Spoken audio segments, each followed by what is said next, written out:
everyone, I'm Sunny, and today I'm bringing you one of the cinema screenings from the 7th anniversary event.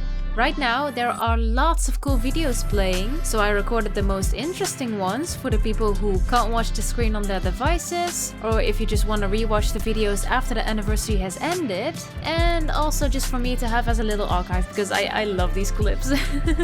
Today I'm bringing you the Sky Lore Q&A. Part 1 is about the Sky Kids and Spirits, and Part 2 is about the world of Sky and its creatures. I'll be posting the rest of the videos later this month, so yeah, enjoy this one! Hi, my name is Cecil Kim. Hi, I'm Yui Tanabe. My name is Charlie. I'm Liz Ellis, and with Charlie, I co-wrote Sky to Embers.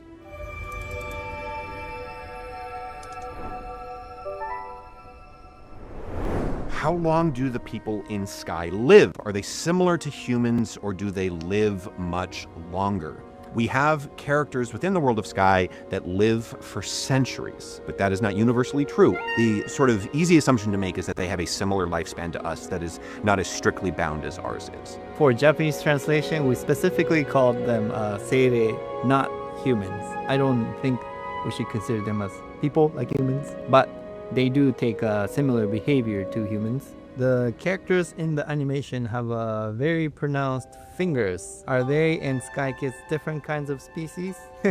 Interesting question. Yeah, the Sky children of the light have, mitten hands, just because we were trying to make the characters in a simple rendering so that, as many players can play on as many different devices. Technically, the children of the light and the spirits are different. What are the elders exactly?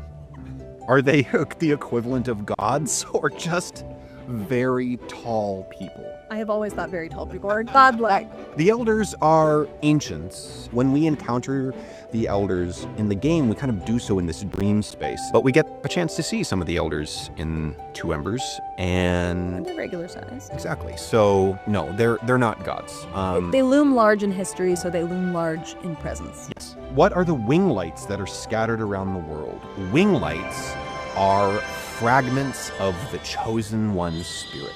When the final sacrifice is made, the Chosen One, whatever that is shattered into a bajillion pieces and scattered throughout the world. And so whenever we gather a wing light, we are gathering a sort of tiny memory of the Chosen One and returning them back to the light cycle, and maybe even kind of experiencing a small memory of theirs, a small piece of their life. The spirit memories around the world that we relive, are they the last memories the spirits had before they died, or are they just important memories from the spirit's life and not necessarily their last? That would make for a very depressing game if the only memories that we could experience were the last thing that these people remembered before they passed. Oh no! It's more the important memories, the things that kind of are at the core of who they are. Why don't they have capes like us? Why can't they fly? This question is asking about the characters in the Two Embers as opposed to the Sky Kids in the Sky Children of the Light. I mean, this is very interesting because this is why I wanted to make animation to explain the capes. The whole story of this animation is it takes place in the world before the game's world. The world, don't tell too much on that. Can Sky Kids eat? Hey, That's a good question. as you can see in our tea tables, there are things, the light balls that Sky Kids are putting into their mouth. They can drink tea, I don't know, probably consume fruit in some kind of strange, unknown, magical way. I don't know. What do you think? Ancients and Sky Kids are fundamentally nourished by light. There you go. What are the Sky Kids made out of? Is it like wax? I don't know, it's probably organic flesh, just wearing a clay mask. Fundamentally, they're made of light, and wax is a manifestation of light, right? But they're light that's been kind of made physical, made sapient. We know what the answer is, but we can't share it with you.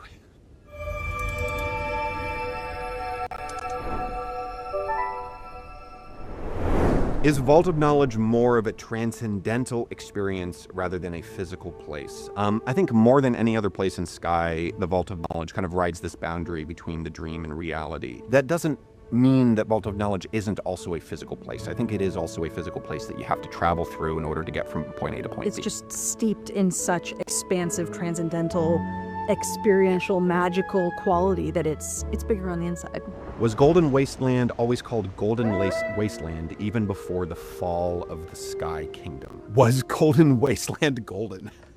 So all of these names are names that we use to refer to these places, right? Like this culture didn't have a spoken language, and so they didn't refer to these regions by these names. If they had, though, I think the answer is no. I think that the term Golden Wasteland would have been a word that was applied to this place after it became a wasteland.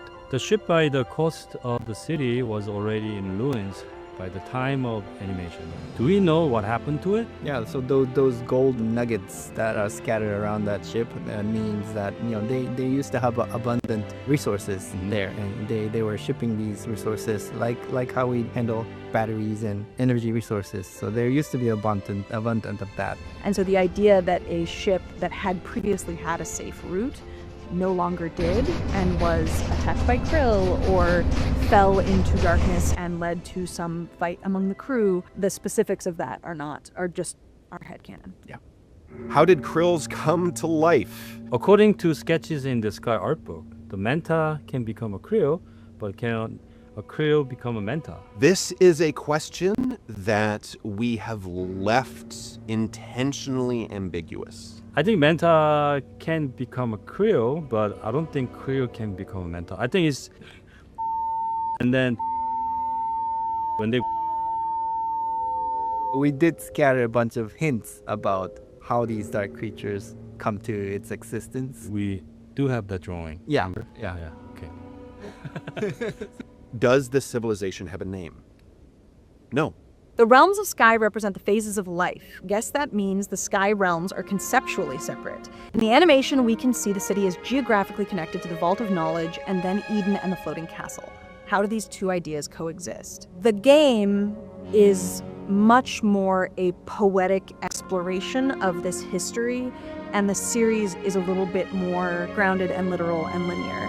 And when you move through the realms of sky in the game, you're also kind of moving through the time periods in which you're observing them. So you get to see some spaces a little earlier than you do in the game, and some spaces a little later than you do in the game, because you see them actually change in real time. I also want to just read the second part, which is how are the other realms doing in part 1, the Dusk Enders timeline?